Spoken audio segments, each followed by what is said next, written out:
రాష్ట్రం ఎలా విడిపోయిందో అందరికీ తెలిసిందే. ఆ రోజు రాష్ట్రాన్ని విడగొట్టొద్దని రాష్ట్ర ప్రజలందరూ నెత్తినూరు కొట్టుకుని విన్నవించిన గత పాలకులు వారి రాజకీయ లబ్ధి కోసం రాష్ట్రాన్ని రెండుగా విడగొట్టడం జరిగింది. అయితే కంబైన్డ్ స్టేట్లో ఉన్న రాజధాని హైదరాబాద్, తెలంగాణ ఉండటం వల్ల అది తెలంగాణలోకి ఉండిపోయింది. అయితే మన రాష్ట్రానికి రాజధాని అంటూ లేదు. అయితే రీఆర్గనైజేషన్ యాక్ట్ 2014లో 10 సంవత్సరాల వరకు హైదరాబాద్ని రాజధానిగా ఉంచుకోవచ్చని పెట్టడం జరిగింది. అయితే గౌరవనీయ ముఖ్యమంత్రి గారు ప్రజల దగ్గర నుండి పరిపాలన చేయాలనే ఉద్దేశంతో వెంటనే రాజధాని కట్టాలనే ఉద్దేశంతో ప్రతిపాదించి నిర్ణయించడం జరిగింది. అయితే రాజధాని ఎక్కడనే దానికి శివరామకృష్ణ కమిటీని కేంద్ర ప్రభుత్వం ఆ రోజు టెక్నికల్ కమిటీని పెడితే వాళ్ళు ఈ రాష్ట్రంలో ఉన్న అన్ని జిల్లాలని పోయి అందరి అభిప్రాయాలు తీసుకుని వాళ్ళు రిపోర్ట్ ఇవ్వడం జరిగింది. ఆ రిపోర్ట్లో ముఖ్యంగా అనేక మార్గాల్లో వాళ్ళు తీసుకున్న రిపోర్ట్లో 5,380 మంది దగ్గర అభిప్రాయం సేకరిస్తే ఈ అభిప్రాయంలో ఎక్కువ మంది అంటే 11,156 మంది విజయవాడ గుంటూరు మధ్య క్యాపిటల్ సిటీ ఉంటే బాగుంటుందని ఇవ్వటం, విజయవాడ దగ్గర 663 మంది, విశాఖపట్నం దగ్గర 507, గుంటూరు దగ్గర 372, కర్నూలు 360, ఒంగోలు 265, రాజమండ్రి 119, తిరుపతి 113, దొనకొండ 116 మంది, మిగిలిన డిఫరెంట్ ప్లేస్లో 1037 మంది అభిప్రాయం ఇచ్చారు. అధ్యక్ష, ఎక్కువ మంది వెలుగొచ్చింది విజయవాడ గుంటూరు మధ్య క్యాపిటల్ సిటీ ఉండాలని నిర్ణయించడం. అయితే శివరామకృష్ణ కమిటీ రాష్ట్ర ప్రభుత్వాన్ని నిర్ణయించుకుని ఫైనల్ గా దాంట్లో చెప్పడం, గౌరవనీయ ముఖ్యమంత్రి గారు అన్ని ఆలోచించి రోడ్డు మార్గము, రైలు మార్గము, విమాన మార్గాలు, అదేవిధంగా ఓడరేవులు దగ్గరగా ఉండేటట్టుగా, అదేవిధంగా ఉత్తరాంధ్రలో చివరి జిల్లా అయిన శ్రీకాకుళంకి, అదేవిధంగా రాయలసీమలో చివరి జిల్లా అయిన అనంతపురంకి సమదూరంలో ఉండేటట్టుగా గుంటూరు, కృష్ణ ఈ 2 జిల్లాల మధ్య అమరావతి రాజధానిని నిర్ణయిస్తామని సెప్టెంబర్ 4, 2014న అసెంబ్లీలో ప్రకటన చేయడం జరిగింది. అధ్యక్ష, అయితే ఇక్కడ గవర్నమెంట్ ల్యాండ్ లేదు. అయితే ల్యాండ్ పుల్లింగ్ లో తీసుకోవాలని గౌరవనీయ ముఖ్యమంత్రి గారు నిర్ణయించడం జరిగింది. అయితే ప్రతిపక్షంలో ఉన్న వైఎస్ఆర్సీపీ నాయకులు ఇక్కడ క్యాపిటల్ సిటీ రాకూడదని వారు 250 కార్లు వేసుకుని ఈ యొక్క క్యాపిటల్ సిటీ ఏదైతే అనుకున్నామో అక్కడ రైతులందరినీ కలిసి రైతులందరినీ రెచ్చగొట్టడం జరిగింది. అయితే ఏ ఒక్క రైతు కూడా వాళ్ళ చెప్పిన మాట ఇలా అందరూ తిరస్కరించడం జరిగింది. అదేవిధంగా పొలాలను తగలబెట్టారు ఇక్కడ భయభ్రాంతులు చేయడానికి. అదేవిధంగా వరద ముప్పు వస్తుంది, ఇక్కడ రాజధాని కడితే అది మునిగిపోతుందన్నారు. అదేవిధంగా భూకంపాలు వస్తాయన్నారు. ఇక్కడ ఎక్కువ భూకంపాలు వస్తాయని అది కూడా కౌన్సిల్లో కూడా డిస్కస్ చేశారు, వాళ్లే క్వశ్చన్ వేసి. అదేవిధంగా ఈ యొక్క ల్యాండ్ నిర్మాణానికి పనికిరాదని చెప్పటం, ఇలా అనేక దుష్ప్రచారాలు చేయటం జరిగింది. అధ్యక్ష, అయితే ముఖ్యమంత్రి గారి పిలుపుతో 2015 జనవరి 1 ల్యాండ్ పుల్లింగ్ నోటిఫికేషన్ ఇస్తే కేవలం 58 రోజుల్లో ఒక్కటంటే ఒక్క లిటిగేషన్ లేకుండా ఫిబ్రవరి 28వ తేదీకి 34,400 ఎకరాలను 29,966 మంది రైతు సోదరులు ఒక్కటంటే ఒక్క లిటిగేషన్ లేకుండా ఇవ్వటం జరిగింది. అధ్యక్ష, ఇది కేవలం ముఖ్యమంత్రి గారి మీద ఉన్న నమ్మకంతో ఇచ్చారు.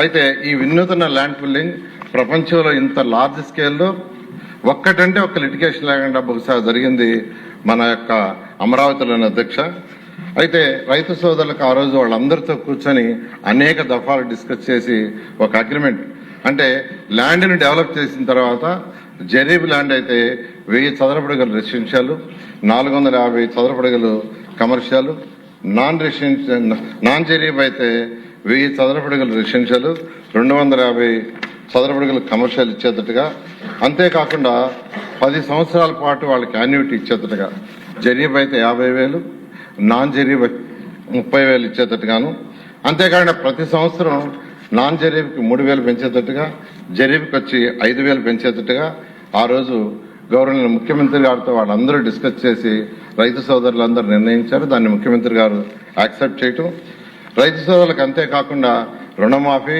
రైతు కూలీలు ఎవరైతే ఉండారో, అంటే ఈ భూములు ల్యాండ్ పూలింగ్ తీసుకోవటం వల్ల రైతు కూలీలకి ఉపాధి పోతుందనే ఉద్దేశంతో రైతు కూలీలకు పెన్షను, అదే కాకుండా స్కిల్ డెవలప్మెంట్ చేసి వాళ్ళకు ఉద్యోగాలు వచ్చే విధంగా చేయటం, ఉచిత విద్య, ఉచిత వైద్యం, అన్నా క్యాంటీన్ సదుపాయాలు కల్పించడానికి అంగీకరించి అవన్నీ చేయటం జరిగింది అధ్యక్ష.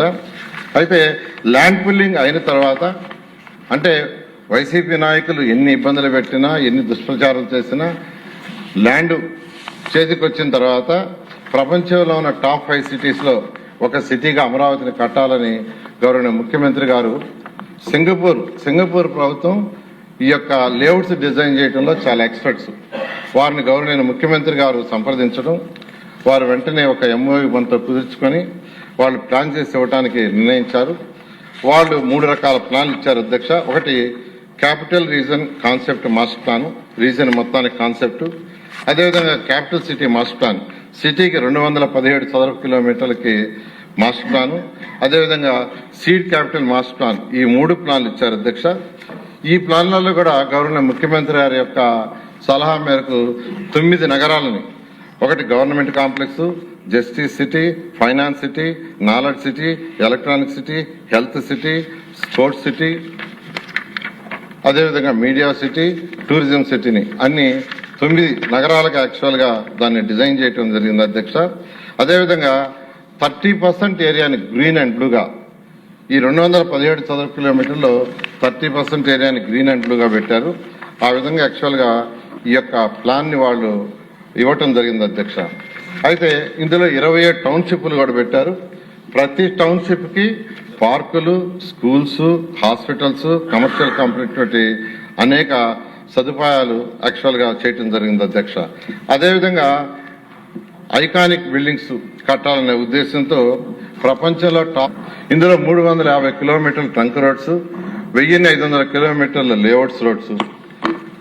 అయితే ఈ యొక్క ఏదైతే ఇక్కడ మనం లేఅవుట్స్ రోడ్స్ వేస్తున్నామో అవి ఇంటర్నేషనల్ స్టాండర్డ్లో ఉండాలని గవర్నర్ ముఖ్యమంత్రి గారు చెప్పటం, దాంతో యూజీడీ టోటల్ సిటీకి 217 చదరపు కిలోమీటర్లకి UGD, water lines, electrical ducts, భూమి లోపల ఎలక్ట్రికల్ లైన్స్ ఉండాలి, ఓపెన్ గా ఉండకూడదని గవర్నర్ ముఖ్యమంత్రి గారు ఇచ్చిన డైరెక్షన్ తో చేయడం జరిగింది అధ్యక్ష.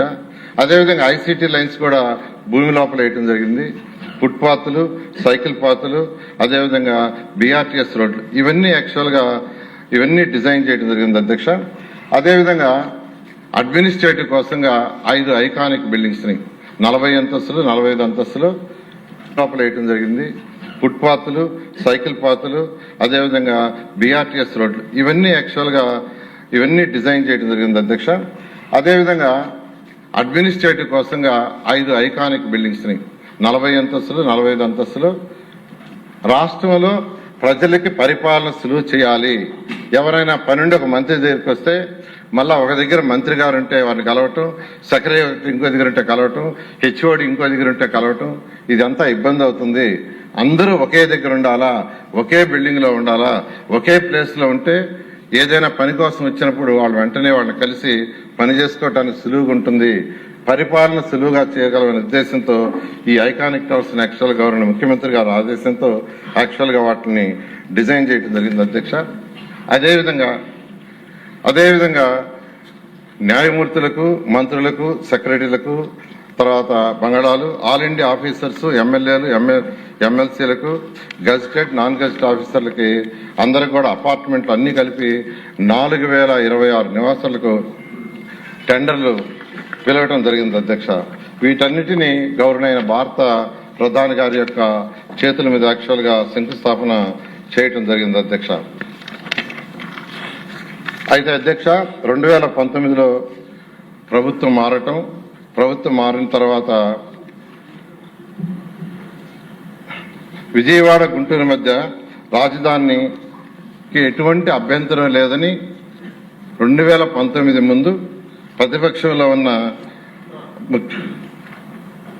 2019లో ఉన్న జగన్మోహన్ రెడ్డి గారు అసెంబ్లీ సాక్షిగా అమరావతిని ఇక్కడే ఒప్పుకుంటామని, రాజధాని ఇక్కడే అని 30,000 ఎకరాలు కావాలని చెప్పిన గత ముఖ్యమంత్రి ప్రభుత్వం మారంగానే మాట మార్చేసి బోస్టన్ మరియు జిఎన్ రావు కమిటీలు వేసి రాజధాని విధానాన్ని 3 రాజధాని విధానాన్ని పైకి తీసుకొచ్చి 3 ముక్కల ఆటం మొదలుపెట్టాడు అధ్యక్ష. అత్యంత దుర్మార్గంగా ఏపీసీఆర్డీ చట్టాన్ని రిపేల్ చేశారు, ప్రజావేదికను కూల్చేశారు, రైతులను పెట్టరాని ఇబ్బందులు పెట్టారు, మహిళలను చూడకుండా లాఠీ నిర్మాణాలు చేయకుండా అడ్డుపడ్డారు. పైగా మాట మార్చి సీఎం ఎక్కడ కూర్చుంటే అక్కడే రాజధాని పగల్బాలు పలికారు. ఈ విధంగా రోజుకొక్కొక్క మాట చెప్తూ ప్రజలను భయభ్రాంతులు చేసి అమరావతి రాజధాని మొత్తాన్ని నిర్మాణం చేశారు అధ్యక్ష. అయితే అధ్యక్ష, ఎన్డీఏ ప్రభుత్వం వచ్చే ముందు గౌరవ ముఖ్యమంత్రి గారు చాలా క్లియర్ గా ప్రభుత్వం రాగానే రాజధానిని అమరావతిలో నిర్మిస్తానని చెప్పటం, అయితే 2024లో ప్రభుత్వం రాగానే గౌరవ ముఖ్యమంత్రి గారు వెంటనే రాజధాని నిర్మాణించని ఆదేశించడం జరిగింది అధ్యక్ష.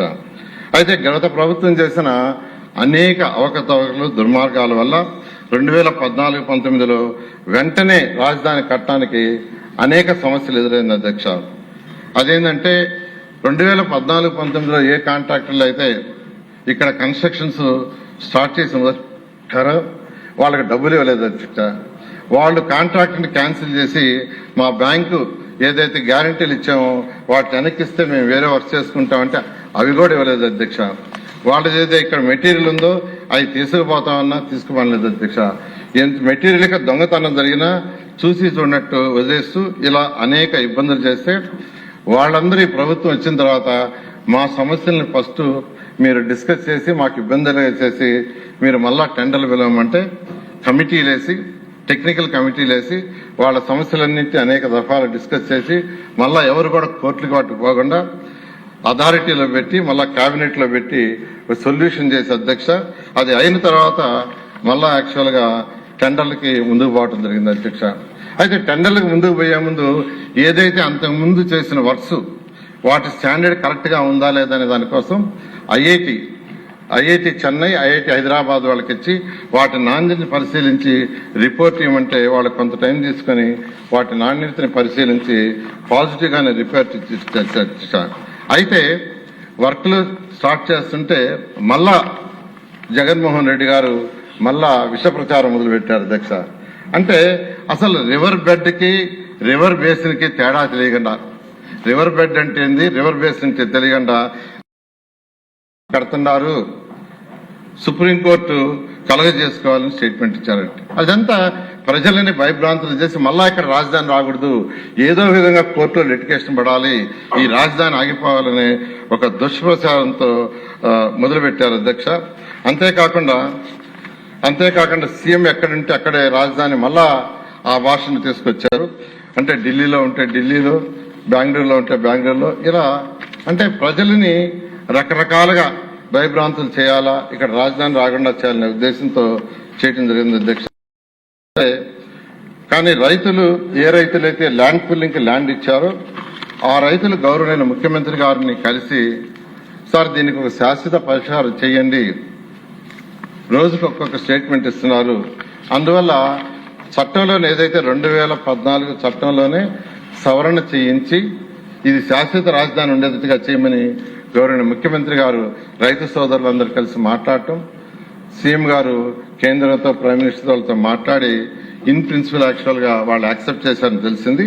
అయితే దీనికి సంబంధించి మన శాసనసభ సవరణలు చేయాల్సింది, దానికి గౌరవనీయ ముఖ్యమంత్రి గారు ప్రవేశపెట్టిన తీర్మానం ఏదైతే ఉందో నేను దాన్ని ఆమోదిస్తున్నాను అధ్యక్ష.